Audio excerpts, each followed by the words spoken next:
Hello everyone, সবাই কেমন আছেন? আশা করি ভালো। আর সবার আশীর্বাদে আমিও ভালো আছি। তো অনেক তো রান্না খেয়েছি আর আপনারাও খেয়েছেন। তো আজকে একটা নতুন রেসিপি নিয়ে আপনাদের সামনে আমি জ্যোতিকা অধিকারী হাজির হলাম।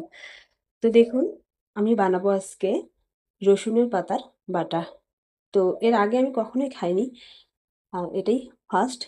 আর সেই জন্য আপনাদের সামনে আমি সেটা তুলে ধরছি যে কীরকম টেস্টি হয়। আগে কখনোই বানাইও নেই, একজনের মুখে শুনতে পেলাম যে রসুনের পাতার চাটনি রেখে খুব ভালো লাগে, মানে বাটা। তো তাই আমাদের বাড়িতে তো রসুন আছে, আর আমরা গ্রামে থাকি, এটা আমি আগেও বলেছি। আমাদের বাড়িতে রসুন, তারপরে হচ্ছে তোমার পেঁয়াজ, বাঁধাকপি, আলু এসব আমরা নিজেরাই নিজেদের খাওয়ানোর জন্য একটু একটু করে করি। তো তাই ভাবলাম আমি আজকে ট্রাই করে দেখি কীরকম টেস্ট লাগে। তো যদি ভালো লাগে এরপরে আবার নেক্সট বানাবো, আর সেটা আমি তোমাদের সামনে তুলে ধরছি। তো দেখুন, রসুন পাতা অনেক কয়েকটা, মানে মোটামুটি অনেকগুলো তুলে নিয়ে এসেছি। সেগুলো ধুয়ে ভালো করে কেটে নিচ্ছি, ছোট ছোট করে, টুকরো টুকরো করে। তার সাথে ধনেপাতাও ছিল, ধনেপাতাও নিয়েছি। তারপরে নিয়েছি পেঁয়াজ কুচি করে। দেখুন, কারণ রসুন দেবো না, রসুন যেহেতু রসুন পাতার চাটনি এটা, তাই রসুনটা আজকে আমি ব্যবহার করব না। এটা আমি প্রথমে ভালো করে ভেজে নেব কাটা হয়ে গেলে, যেহেতু আগে থেকে ধুয়ে ফেলেছি, মানে ধুয়ে রেখেছি। তো তাই আর ধোবো না। আর এই যে পাকা পাকা পাতা দেখছেন, সেগুলো আমি এখান থেকে তুলে ফেলবো, কারণ কাটার সময় এগুলো বাছতে পারিনি, খুব তাড়াতাড়িও করছি।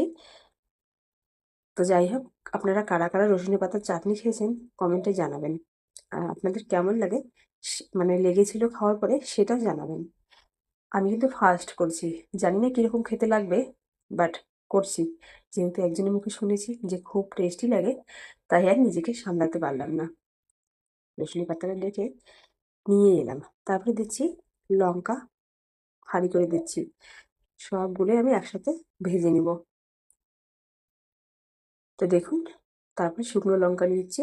শুকনো লঙ্কাটা কিন্তু আমি বোটা ফেলিনি, কারণ এগুলো যদি ভেজে নেওয়ার সময় বোটা ছাড়িয়ে ভেজে নেওয়া হয়, তাহলে কিন্তু মুচমুচে হবে না অতটা, এগুলোর ভিতরে তেল ঢুকবে আর ততটা মুচমুচে হবে না। তো দেখুন, আমি শুকনো লঙ্কাটা ভেজে নিয়েছি কড়াইতে তেল দিয়ে। তারপরে কাঁচা লঙ্কা, পেঁয়াজ এগুলো ভেজে নেব। এগুলো দেখুন একটু লালচে লালচে করে ভাজবো, যাতে দেখতে একদম বাদামি কালার হয়। তো দেখুন, একটু তেল বেশি করে দিয়েছি, কারণ উম, এই তেলটা যদি বেশি হয়, বাড়তি থাকে ভেজে নেওয়ার পরে, তো সেগুলো আমি আবার বাটাতে ইউজ করব। তো দেখুন, এগুলোকে আমি এখন নামিয়ে নিচ্ছি। তো দেখুন, এরকম করে কাছের থেকে দেখাচ্ছি, এরকম করে ভেজে নেবেন একটু বাদামি কালারের করে। তারপরে কড়াইয়ের মধ্যে আমি দিয়ে দিচ্ছি রসুন পাতা আর ধনে পাতাগুলো, এগুলোকেও আমি ভেজে নিব ভালো করে। দেখুন কতগুলো দেখাচ্ছে, মনে হচ্ছে অনেকগুলো। তো ভেজে নেওয়ার পরে এগুলো কিন্তু চুপসে যাবে।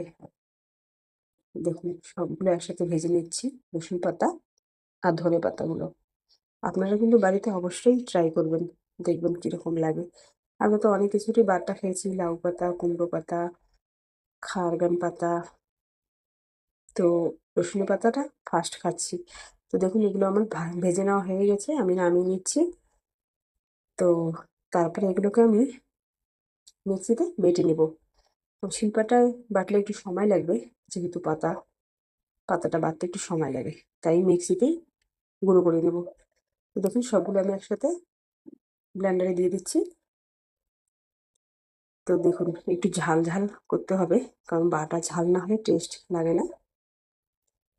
এখানে দিয়ে দিচ্ছি একটু লবণ, তারপরে এখানে দিয়ে দেবো আর একটু সরিষার তেল।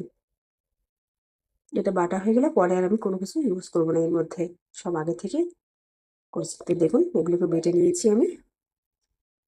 আর ক্যামেরা ধরার মতো লোক ছিল না বন্ধুরা, আমার ছেলে ধরেছিল, তাই দেখুন অতটা ভালো করে বানাতে পারিনি। এই যে দেখুন কতটা সুন্দর হয়েছে বেটে নেওয়ার পরে। তো আপনারা অবশ্যই ট্রাই করবেন। কেমন লাগলো ভিডিওটা জানাবেন। Thank you.